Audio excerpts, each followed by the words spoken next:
Richard. Yeah, Richard. No, David, no. Richard. Richard Brown, yeah. Okay. Richard, I'm relying on you. I'm relying on you to do a good job.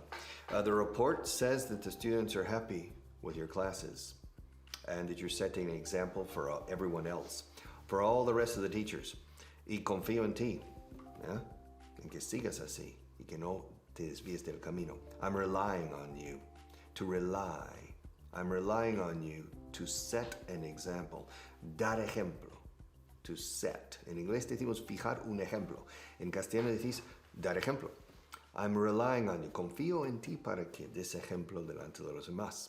I'm relying on you to set an example for everyone else. For me, no. I don't need you to set an example for me. I know your worth. I know how much you're worth. But you need to set an example for everyone else. And I'm relying on you, Richard. Okay? Good luck.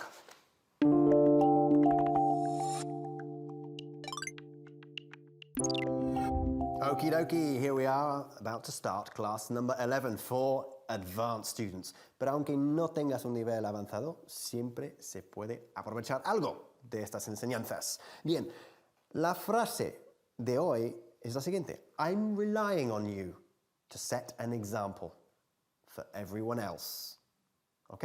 I'm relying on you to set an example for everyone else. Esto significa, confío en ti para dar ejemplo para todos los demás. ¿Ok? Empezamos con la primera parte. Confío en ti. I'm relying on you. Como estoy confiando en ti. ¿Ok?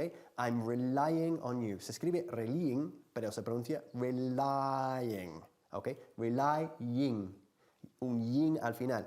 Relying on you. I'm relying on you. If I'm relying on you, it's probably because you are a reliable person. Reliable, que es nuestra palabra del día, es un adjetivo que significa de fiar, ¿ok? Una persona fiable o de fiar.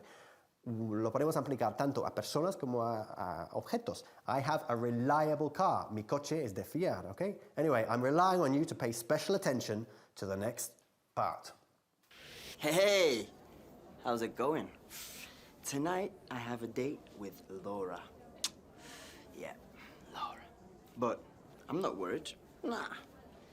I'm relying on my good looks. And on my hairstyle, of course. Yeah. I'm relying on my good looks.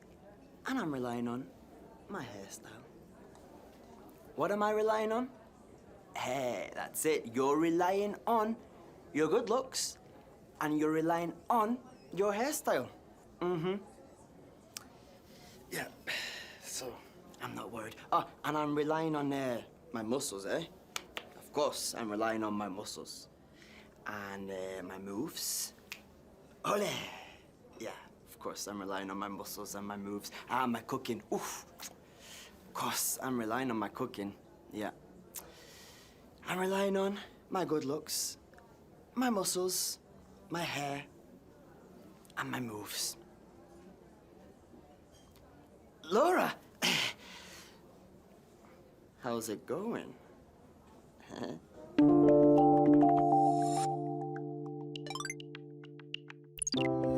Ok, en la siguiente parte de nuestra clase de hoy vamos a hablar de huevos, porque los huevos son muy importantes en la vida, que sí. Pero vamos a ver por qué dentro de muy poco. Primero, vamos a recapitular la frase hasta donde la hemos llevado, que es I'm relying on you, confío en ti. I'm relying on you to set an example, ¿ok? I'm relying on you to set an example. En inglés la frase to set an example, una expresión, frase hecha, significa dar ejemplo.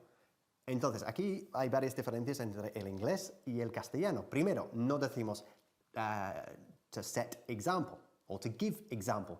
Hay que emplear el artículo an, to set an example, y emplear, por supuesto, el verbo set. Ponemos un ejemplo, literalmente, en inglés. I'm relying on you to set an example.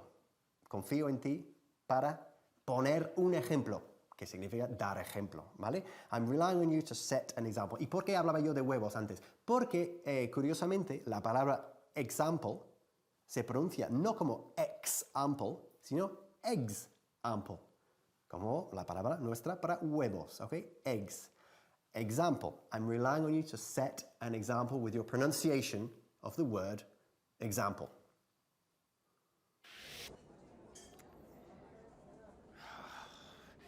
Dicen que tengo que dar buen ejemplo.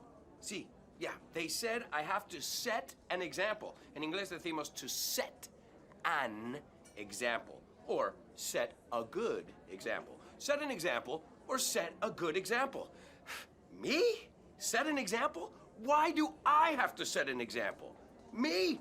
Come on. What about Mike? Why doesn't Mike set an example? Yeah, he's the waiter. Or what about Margaret? Why doesn't Margaret set an example? Yeah, Margaret can set an example.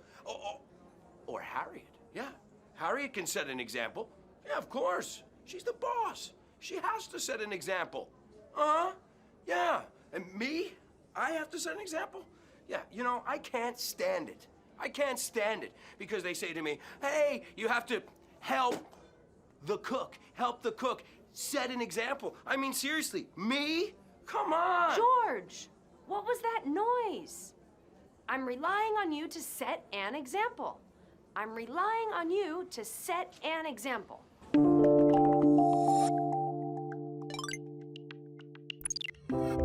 Bien, lo bonito de esta última parte de nuestra clase de hoy es que vamos a trabajar y mucho una palabra que casi ningún español que conozco yo emplea cuando habla en inglés. Y es la palabra else, ¿ok? Else. Os explico. I'm relying on you, confío en ti, to set an example, para dar ejemplo. For everyone else, que es nuestra forma de decir para todos los demás. For everyone else. También podríamos decir for everybody else. Da igual. Pero la palabra else ha de emplearse, ¿ok? Esta palabra else se emplea mucho cuando en español se dice, por ejemplo, hay otra persona, hay alguien más, is there anyone else? Hay otra persona, there's someone else. No decimos there's another person, ¿ok? Decimos there's someone else, ¿vale? Else, muy importante. En este caso, entonces, rebobinando y repasando toda la frase entera, I'm relying on you. Ahí empleando el presente continuo, ¿ok?